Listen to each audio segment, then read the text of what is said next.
one of the things we talked about previously is a few different methods for identifying the economic stability and diversity and the cash flow ability or cash flow orientation of a market.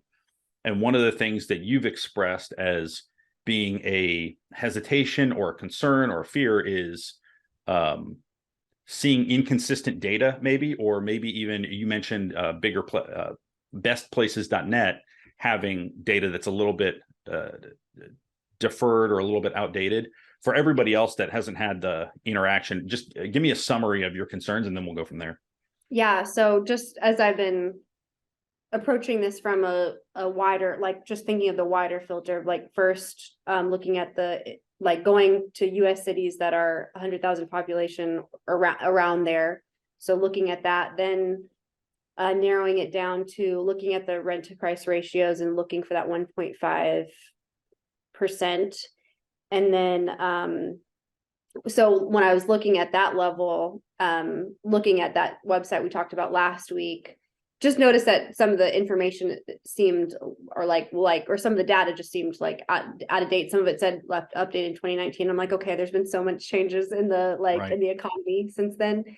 And so I was just like, well, let me see what it looks like now. And so I would just look at how we did it last time as well, on your training call for finding your market, you walked through how to look that up in Zillow, like looking at properties, looking at an area, looking at what was sold, what was for sale, and then what's for rent, and getting a general clue of the rent to price ratio that way. And so I kind of applied that method, and just seeing such different numbers relative to those, relative to bestplaces.net, when I'm doing it my own way. And it just seems like I feel like I'm kind of shooting in the dark a little bit because, Zillow provides such a mass amount of data of numbers that I'm not actually getting the real average. I'm looking at it, assessing it, and saying, okay, this looks about right. This is falling right about in the average of what I'm seeing here. And so, yeah, I just feel like I'm missing something. And I feel like I know this is happening. You guys are buying properties, this is happening, but relative to how the numbers are supposed to look, it doesn't look like it's meeting those requirements. Right. So yeah, that makes sense. Okay. So I think the first thing that will give you freedom is clarifying the requirements. So what the metrics are and what you're shooting for. Okay. In the course and the program, I talk a lot about 1.5% rent to price ratio. That's an ideal situation, right? But that's looking at it through the lens of property by property. And even right now in today's market, a lower rent to price ratio is pretty reasonable, 1.3, 1.2. Everything over 1 is great. But when you're looking at an individual property, you're finding the best ones that are available. And if we're looking at the average is going to pull all of those together. So when we're looking at the average, we have a different target than, say, the 1.5% would be. Okay. So when you're doing one of these two methods, the top down and the bottom up, and I want to go through the bottom up because it's a little bit more nuanced and detailed. The top down is easier and less accurate. Right. Bottom up is more accurate, takes more time. Yeah. Right. So I like to use the top down in order to filter out ones that we just really shouldn't consider. Okay. But even the metrics that you're targeting are going to look different for that, because if you're just using median divided by median, your rent to price ratio is going to be artificially deflated. Okay. Right? Because it's representing the median of the market. So you're trying to find essentially what's the most representative number for this market so that I can get some understanding as to whether or not I should put any time into this. Time, intellectual capacity, emotional capacity, all of those things, right? Then if you move past that, you do the bottom up method and you get the real time information. So on the first one, when you're looking at these median values, from the research I've done, if it's not 0.7 or higher, you don't need to worry about it. Okay. That's really encouraging, because then a lot of what I've seen has been 0.7 or higher. So that's okay, good. So the reason I can say that, and So I put together that cash flow report. I've got the next cash flow report coming out in January.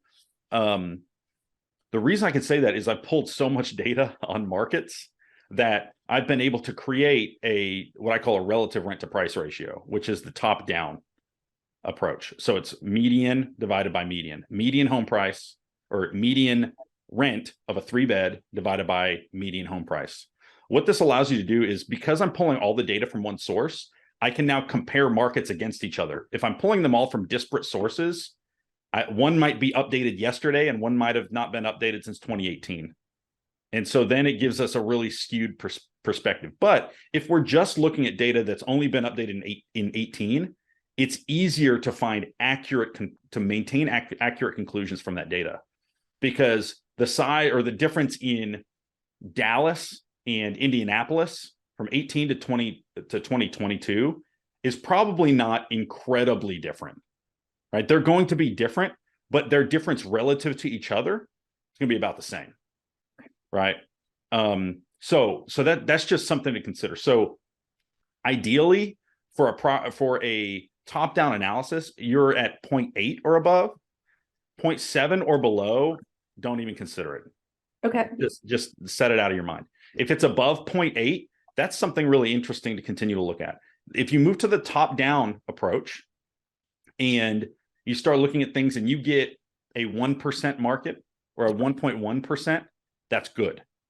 Anything above 1% from a market level is a very good sign, because then from there, you're going to find the best ones out of that market, right? So that would be the average, really, right? Like 1.0 or 1.1. Yeah. Yeah. And you, because you know what you're doing and you're going to actually like have a process to be able to do it instead of just, grabbing it from thin air, you're going to be finding the best ones, right? So if it comes out to 1.0 or 1.1, that's fine too. From what I know of, these 3 markets seem to be cash flow markets. I know we've got, if you want specific information on Shreveport, Louisiana, Jared Birch invests there. He's one of the students. You can reach out to him. If you want specific information on Montgomery, Alabama, Corey Gilmer has some properties there. He's a student. You can reach out to him. And then I've got a buddy that invests in Dayton. He's probably got 7 or 8 doors there. If you want to have a conversation with somebody that invests in Dayton, I'm happy to connect you with him. Yeah. Daryl, you know who I'm talking about, Matt Youngblood. You guys talked about the product development and in fact, my air bands and all that stuff. So he's got a few properties in Dayton. So with okay, that, Jessica, go ahead. With that new metric, one property that came up in conversation as I've been just sharing with other people about what I've been doing and what I'm exploring is Sioux City, Iowa. Okay. And it came up as a 0.8 whenever I did all the metrics or when I did process the data. And I was kind of interested to explore that, because something I'm also, considering is like feasibility of travel to those places. I'm more than likely going to have to fly to all of these. And just trying to find, is there some place that I can actually drive to? Is that a possibility? So that's kind of been going in my head too, whenever I'm considering these places. Yeah. So it's kind of one that I hadn't heard of. I'd never known that was a city. So, I know. Well, let's do this then. Why don't we use Sioux City, Iowa as our kind of control group, and we'll look at what those numbers look like. Hopefully I didn't do a bad job. No, that's totally fine. We can use Dayton or a market that, if you implement this process, you're going to end up with a very similar number to be able to compare to each other, right? It's not going to end up being, 0.2 versus 8.6, right? You're going to end up with something in a similar range, and it's going to be representative. As long as you take the exact same approach with the same data set, you're in a good position to be able to compare relative to each other. Yeah. So high level, what we're going to do is we're looking for rent to price ratio, correct? So what we need to do is find rent and price. So I want to find a bunch of 3-bed properties.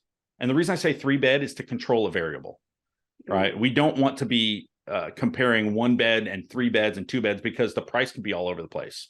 You might find a 1-bed house at $100,000 and a 3-bed house at $100,000, but they're in fundamentally different parts of the city, and that'll mess with you. So by limiting that variable, we constrain it in a helpful way that allows us more representative data.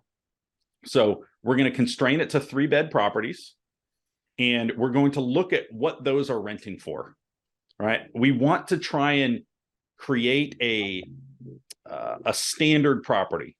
Let's say it's a 3-bed, 2-bath, 3-bed, 1.5 or 2-bath property in the 12 to 1,600 square feet range, right? Not something that's weird. It's a 3-bed, 7-bath, 18,000 square foot, like just something you want to be able to compare like with like. So that's what we're trying to find, similar rental properties, in order to evaluate what is this type of property going to rent for. And then we want to look at sales houses or sales properties actively on the market or recently sold, so that we can get an understanding of what those types of properties are going to sell for. Then we've got a rent and price, and we can compare them together. I recommend doing this for 15 or 20 properties and then averaging those numbers, throwing out any outliers, and then averaging those numbers together. All right, so let's start there, and I'll walk you through this process. Here is Sioux City. All right. First, what I like to do is, and you could use Zillow, you can use Redfin, you can use Trulia, whatever you want to use, that's fine. Just use the same one for all of your data if you can. First, commuters don't care about these lines most of the time. Now they will affect property values to a certain extent, but renters, they don't care about these lines as much. So what I do is I draw a circle around my subject area. That's what I care about. I know with Zillow, you can just completely remove it. Here you can remove that and go back to this. I really like just drawing a circle around what I care about. Boom. All right, these are the properties we're considering. Then I'm going to constrain baths to 3 baths, or not baths. I'm going to do that to beds. 3 beds. If I want to constrain baths to 2, that would be fine. Property type, we're going to go single family home, because again, we want to limit variables. Baths, listing status, price. Okay. All right. So Sioux City right here. First of all, let's check out Sioux City, Iowa population, and just see what magnitude we're okay. So 85,000, that's good. Cedar Rapids, Iowa and Rapid City. Okay, so relative to them, it's similar and it's growing. Let's see. Well, it looks relatively flat. Okay, so yeah, so this is a flat market, right? It's grown a little bit here. Maybe some people moving back home, getting closer to family or whatever, but it looks, it really hasn't grown a ton over the last 40 years, right? And that's fine. It's going to give you some benefits and some trade-offs. Your team is going to be more useful over the longer period of time, but you're going to get less appreciation value, right? Because when people move to a market, home prices get more valuable because there's more demand. Now, your home price is going to end up going up because the cost of the dollar or the purchasing power of the dollar is going to change. So you're going to end up with more equity, but it doesn't have to be this massively appreciating market. This would be great too. Generally, if it's appreciating at say 10% a year, you probably have a 3-year window until you're going to get priced out. Waco is about there. Waco has pretty much just transitioned from a cash flow market to an appreciation market because it's been growing so quickly. So all that to say, the population looks reasonable. You've probably got a decent amount of demand. So we've constrained these to where we want. Now, what I'm going to do is I'm actually going to, let's see, just give myself a bird's eye view of what certain prices are in different areas. Okay, 214, 5-bed, 2-bath. So let's actually just constrain this to 3-bed and see what that does for us. Okay, so we see this one, 3-bed, 3-bath, 3,100 square foot. right? That's not super representative. You can tell it's an outlier already, right? So we're seeing, you're getting just a smattering of prices. Okay, so 79, I'm guessing this isn't in great shape, right? Boom. Let's see what this bad boy looks like. Yeah, it looks like it needs some love.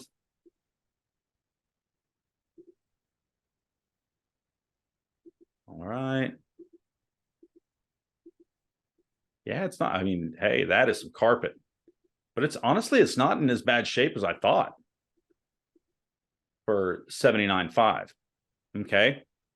So, there's, that there's a deal there, but then you go and you continue to look at the prices of the market and you see, okay, the average price is probably, it's going to be more expensive over here, it looks like. And then you've got, say around 160, right? Some average in there. But when we look at this house, is that really going to be a rental? I don't know. All right, it might be a little bit nicer. This one, 219, 130. Let's see what this one looks like. Now this is 3.1, 800 square feet. So not super ideal. Okay, so it looks like it's been upgraded at some point for 130. So then that other property that probably put 20 grand into it, it would probably appraise for, I can't remember the specs of it, but it would probably appraise for around this amount. Okay, so let's just take this down. Let's say, I'm just going to write this down. We got a 3.1, 816 square feet for 130.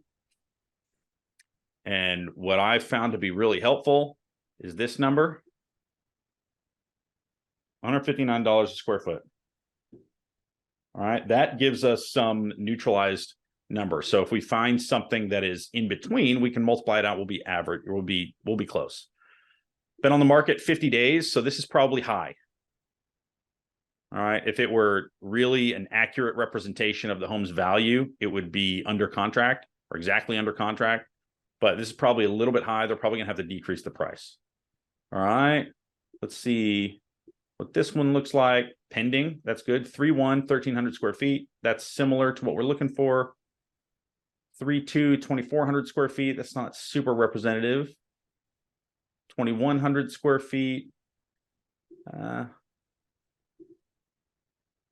1,400 square feet. Let's look at that one. 3.2, 1,400 square feet. Let's look at that one. 3.2, 1,600 square feet. Let's look at that one. 3.2, 1,600 square feet. We'll look at this one. Okay. So now we've got a few pulled up. What we're trying to validate is the condition of the property to make sure that it is rental grade. So if we go in here and we see, say, marble countertops and everything is really nice, you got floor to the ceiling windows and it's just gorgeous, that's not the home that we're going to be putting together, right? It's not going to be the home that we're targeting. This looks rental grade. In fact, your property would probably look a little bit nicer. Okay. So rental grade, we want to remember the condition that we're using as our default because we're going to use the same condition when we're looking at rental values as well. Okay. So this is probably, see, this is one thing I love about the North. They've got basements and you can complete out basements and add 400 square feet of livable space. That foundation actually looks in really good shape. Cleanest foundation I've ever seen. You got these little sunrooms. Okay, good. So this is good. This is a reasonable property. Like this is kind of our example property, if you will. So we got a 3.1, 1,300 square feet at $175,000, and it's $135 a square feet. All right. Okay, now let's look at this one. This one looks nicer. Okay. It's not way nicer, but it is nicer. Okay, what year is this? 1917. So this is a more of a historic aged house, which is fine. You got some flooring that decreases the aesthetics, but if it's in a historic neighborhood, sometimes that can be valuable because home prices increase, but they've clearly redone the exterior. It's not a historic house. It's not on the historic registry. I can tell because of the way that they've done it. There's a lot of rules for how you treat actual historic people or houses that are on the historic registry. But this looks reasonably rental grade, probably a little bit nicer than rental grade. So let's take down this information. 3.5, 1326, 113 a square feet at 150. Okay, so we're seeing that first home at $159 a square feet is pretty expensive. All right, let's go to the next one. They just dropped the price on this one. Okay, the kitchen's in pretty good shape. It looks like they redid it recently. It's an aggressive backsplash, but the countertop is a nice countertop. Everything else looks pretty rental quality. Okay. Yeah, this is a good one to use. 3.2, 1,300 square feet. $122 a square foot. So what you're seeing is we're getting down to a price per square foot, so that if we have a different home that we don't quite know what the value is, we can at least multiply it out. 165. We also get a better understanding of whether certain homes are overpriced. If you're looking at these houses and you see everything from 113 to 122 to 135 for the houses that we saw, and then you go back to that 800 square foot house, is it that much nicer to justify $160 a square foot? The answer is no, it's not. So that is one that I would probably drop from my comparisons because it doesn't fit. It's not representative. All right. So we're doing this is kind of cool. Okay, so this is not rental grade. Hardwood floors throughout. Everything's pretty. Looks like you've got you got marble or quartz countertops. Everything is really nice. 205 pending. So that is 3.2, 1,600 square feet. So more square footage, and $128 a square foot. So what that tells me is $128 a square foot is pretty premium. Okay. And then let's look at this last one, then we'll move on to rentals. All right. Kept in decent shape. They've kept the hardwoods. Still needs a little bit of work. The kitchen's tiny. Okay, so this one is not, it's not turnkey. You couldn't just buy this and work with it. You're going to end up putting, depending on, at least probably about 8 to 10 grand in there, just because you got to finish a few things up. But $101 a square foot is probably going to end up being closer to the value of the previous house that we saw. So I'm not going to include these in my numbers. All right. So that's us getting an understanding of price. All right. So we've got everywhere from, 150 to 175, 200 on the very high end. Then what I want to do is go through and look at rents. All right. And we're going to try and find something for a 3-bed, 1-bath, 3-bed, 2-bath, and compare them. Another thing that I think is really helpful to do is, as you're doing this is one of the ones that we looked at that is a helpful evaluation for us, right? So this one, what I like to do, if at all possible, is find out exactly where it is and go evaluate rents at that spot. So give me a rent to price ratio for this property. Okay, so let's zoom out a little bit. Hamilton Road. So we've got kind of right in this little nook over by Military Road. So now let's go over here and let's search for properties for rent. Sioux City, Iowa. Property type, single family. Beds, 3, 2, 3. And we'll draw. All righty. So we've got two rentals in this space. All right. I'm going to help you fix this problem here in just a second. Two rentals can mean a couple things. It can mean there's not a whole lot of rental demand, or there's a lot of rental demand. All right. So it could mean there's not a whole lot on the market because not many people actually look for it. It could also mean they're all taken and there's not enough people providing rentals. One way to check this is to look at the rental percentage in the city. So most markets are between 45 and 55% rentals. So we can go housing stats. Hop over here. Renters make up 33.6% of the Sioux City population. So this is less than most markets, meaning that, what is that? 66.4% of them are owners. So there's just not going to be as much out there for rent. And that's not a huge concern. You could still invest in this market. Just know there are less people renting. So your total serviceable market would be 33% of 85,000 people. Right? So 85,000 people times 33%, there are 28,000 potential renters for you. Mm. All right. That is much different than 100,000 person population city that has 50%. You just doubled your rental demand.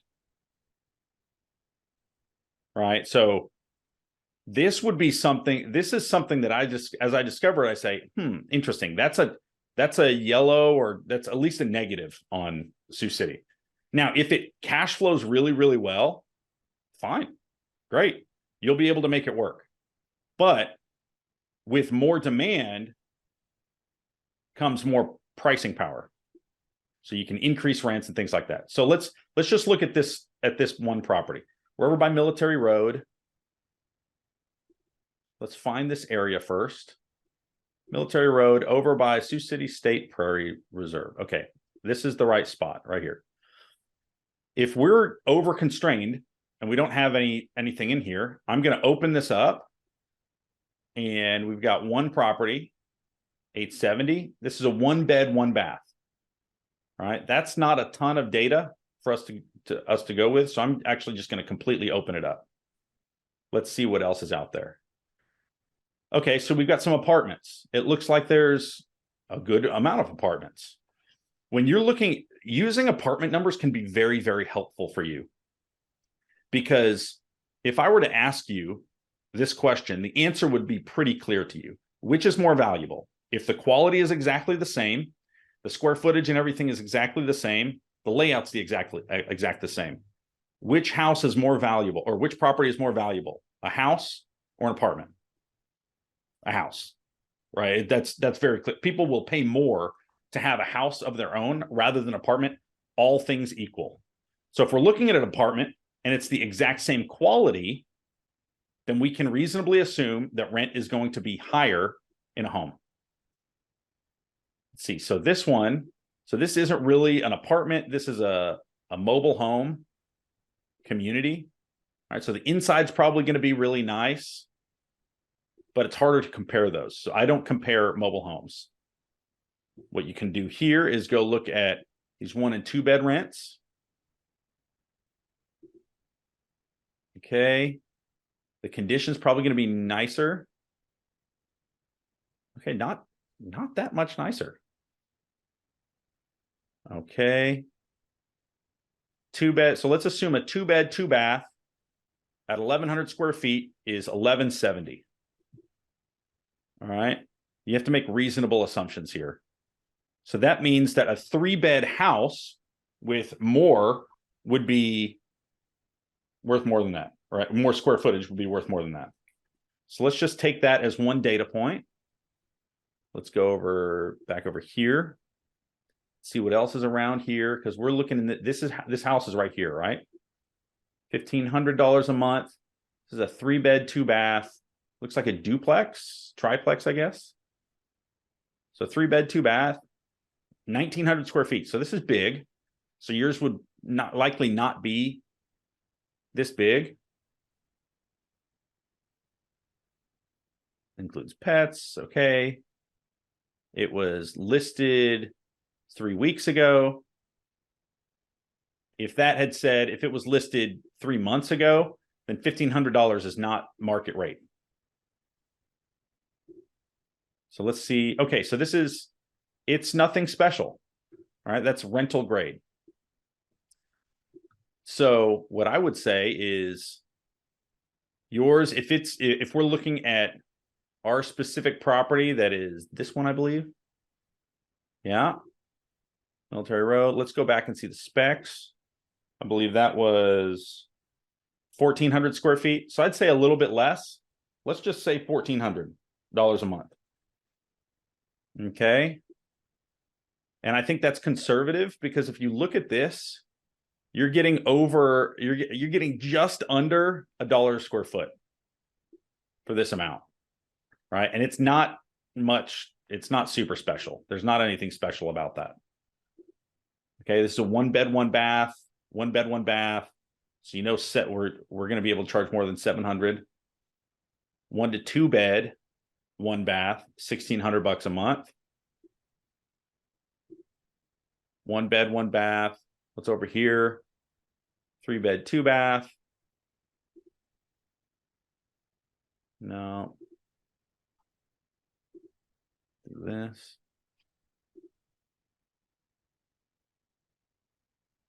Okay, this looks like a duplex. It is 1,500 square feet.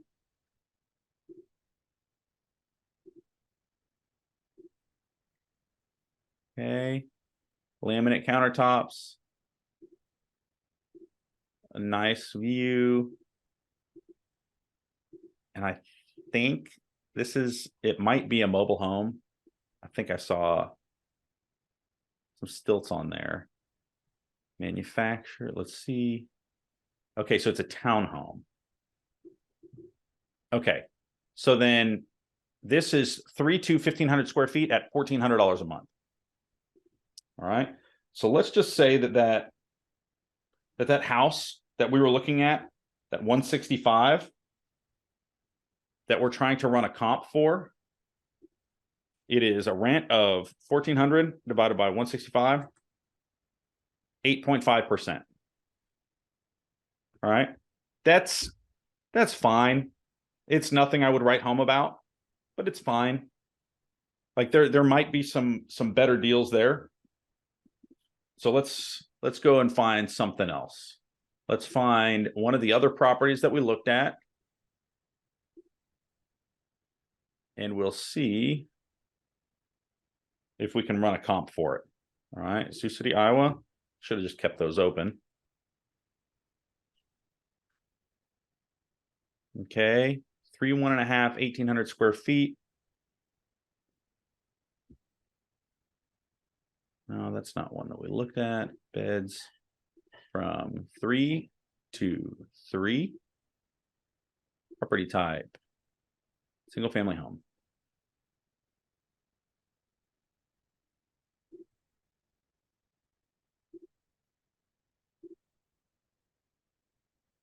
Okay, great.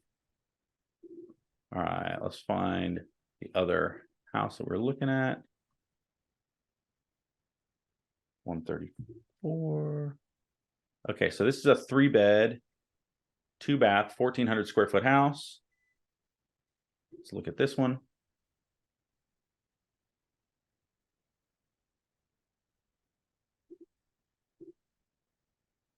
This one's pending. Nice backyard. Usually when they show the yard first, that means the inside isn't as pretty. This is not bad. It's dated because of the paint, the colors and everything, but it's in good shape. This would be a decent turnkey property. So let's see how much this is worth. Okay, so it's a 3-2. Let's see, 1,418 square foot, 135, $95 a square foot. So this looks like a better deal, in my opinion. Let's check the location. Stone Park Boulevard. What area? Okay, we're in a similar pocket. We're in a similar pocket. So that would probably, just because we looked at all of those other comps recently, and we found that 1,400 is about the right number, right? And there's not a whole lot more to look at. What side of the road is it? Give me just a sec. Okay, so it's on this side of Hamilton. So the comps might be a little bit different. In other markets, you're usually going to have more data points. So we're looking like right over here. So maybe 1,500 is a little bit more reasonable. This one is just a 1-bed, 1-bath. So let's be conservative, say 1,450. That puts our rent to price ratio at 1,450 divided by 135,000. Yep. 1.07. That's more attractive, right? On a deal by deal basis.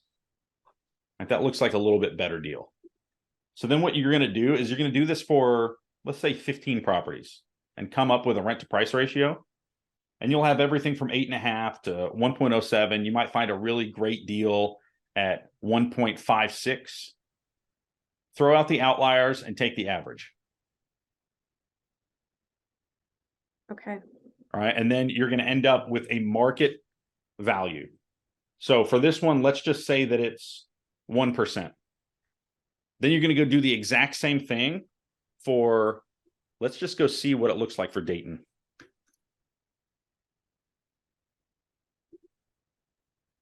So you're starting to see how much more effort it takes, right? It takes more effort, but all of your information is real time, right? So it's a lot more accurate. Draw this, boom, property type. Let's do single family, beds, 3 to 3. All righty. Stepping away to turn up the heat. 1 second.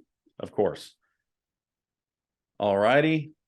So let's, in fact, before we jump to rent, let's do buy.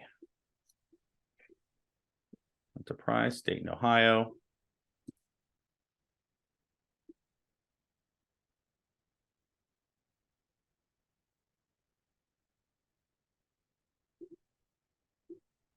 All right. Dayton, Ohio. Beds. We're going to look at 3, 2, 3. Awesome. Property type, single family. Done. Okay, so this is the plot that we've got. This is how many rentals are available for the exact same constraints. All right, so let's just go look at, just to humor me, let's go see what the rental percentage is in Dayton, Ohio. Okay. And we want to remember that we had an exposure of about 25,000 renters in Sioux Falls or Sioux City. All righty. Housing.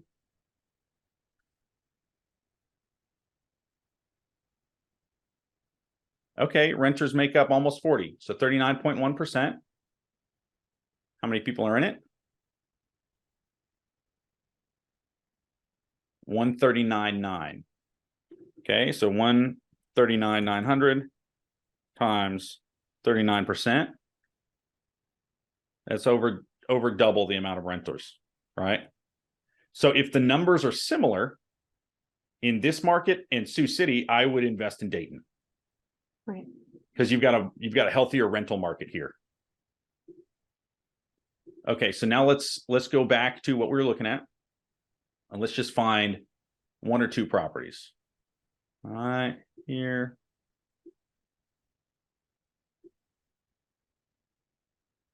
Okay, single family.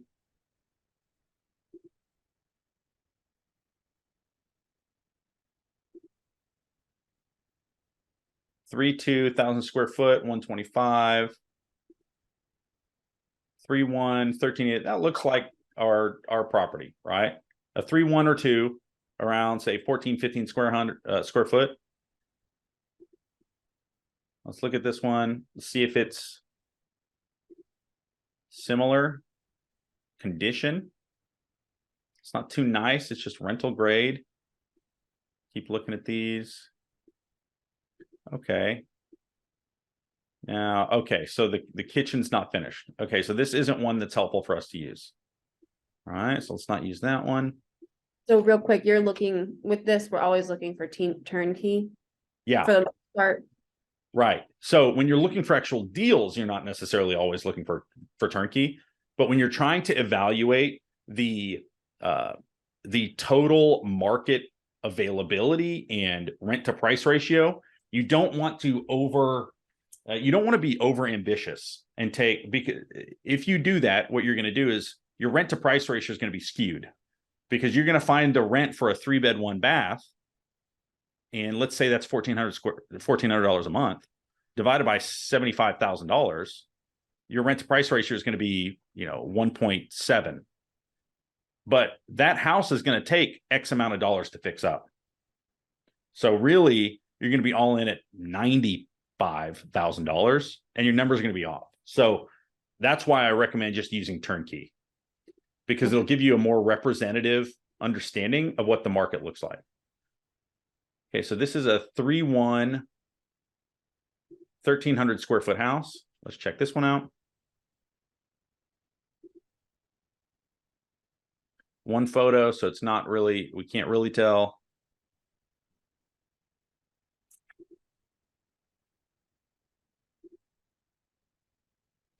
Okay.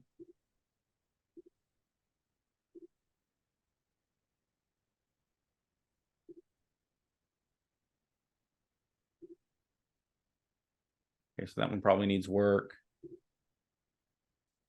1,200 square feet. Let's see. This looks like a nicer area of town. Let's see if this is rental grade. Okay. Yeah, nothing special.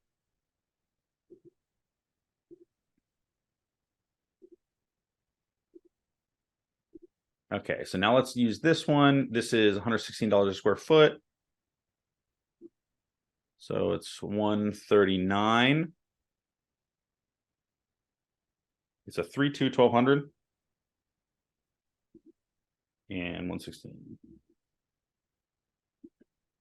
All right, now let's find out where this is at and go get ourselves a comp on rent.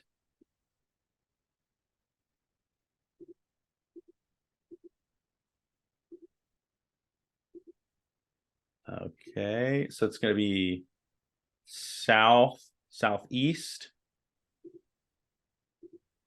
just off of Wilmington, above that little sickle. Let's go check over here. There we go.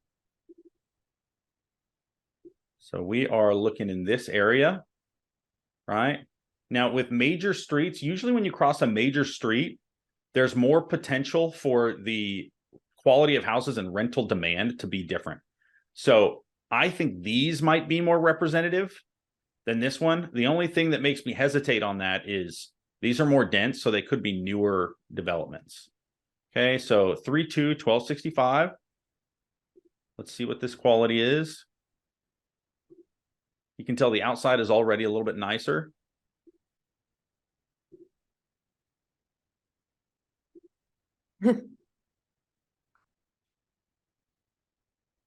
Okay, lots of marketing collateral for this one.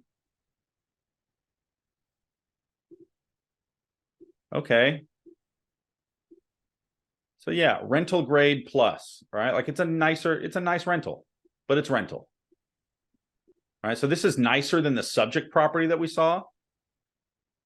Let's just take that down as a note. All right, so that's $1,300 a month. And that is nicer. Okay, let's check this back out again. 1195, 31, 1,000 square feet. So ours is more valuable than this just from specs. Okay. Yeah, it's been redone. It's nice. Maybe just because you can tell it's been redone. I'm not a fan of how they did it, but it's probably a little bit nicer. And that's 1,200. So we're kind of dialing in here. And then let's check. Boom, the difference between these two. 1,100 square feet and 1188. Okay, let's just see the difference between these two. And then we can give ourselves a decision.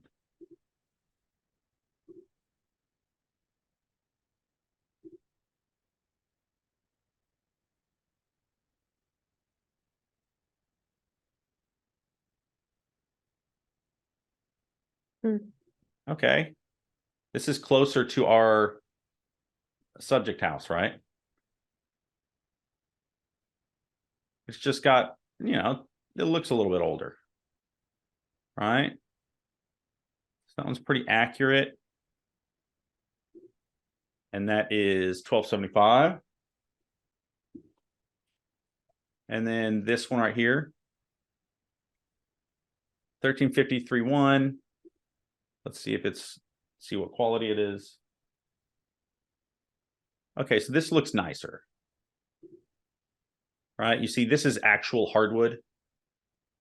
It's been maintained reasonably well. Yeah, this isn't a helpful comp for us. This is not what ours is going to look like. So now what we're left with is, boom, is a $139,000 property. And our rent is probably going to be,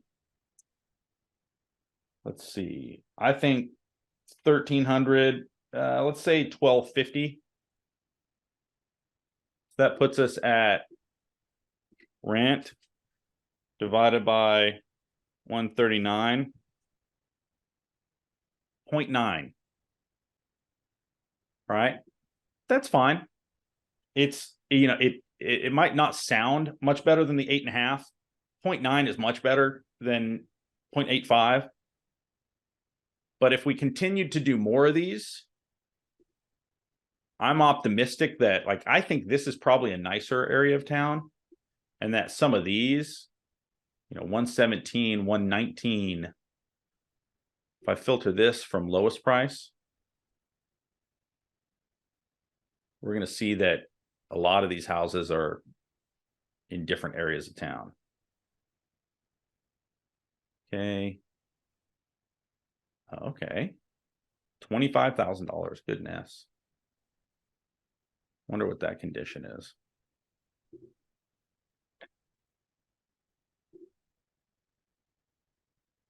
When you're seeing these $25,000 houses, are these houses that are going into foreclosure typically? It depends. They could be, but not necessarily. It doesn't mean, yeah, they're going into foreclosure. Now this one, you see the outside and it looks pretty decent. I'm guessing the inside's in a state because they don't even show you the inside. Backyard needs a little bit of love too, but structurally it looks okay. So the thing that I would take away from just this quick analysis that we did is there are properties available at low prices. And if you were to rehab this thing, it's going to end up closer to what we saw, 116 a square foot. So at 1,400 square feet,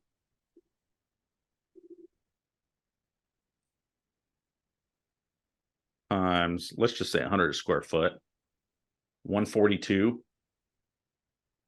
Now let's do times 0.7. That means you've got $100,000 worth of rehab costs, and this would still be a good deal. Because it's cash. Because you'd be able to, because you'd be able to get your money back out. Right. So your two numbers, and this is a little bit of a tangent, but your two numbers that you care about are rent to price ratio and percentage of ARV. Rent to price ratio tells you whether or not it's going to cash flow. Percentage of ARV tells you whether or not you're getting your money back out of the property. When you do the BRRRR process, the goal is to use the appreciation as your 20% down.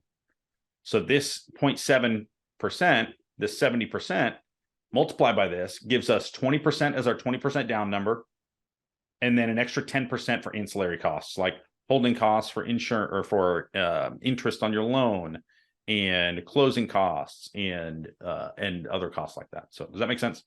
I haven't got those yet, that lesson yet. So I'm anxious to learn, kind of get the nuts and bolts down to that. Right. Yeah.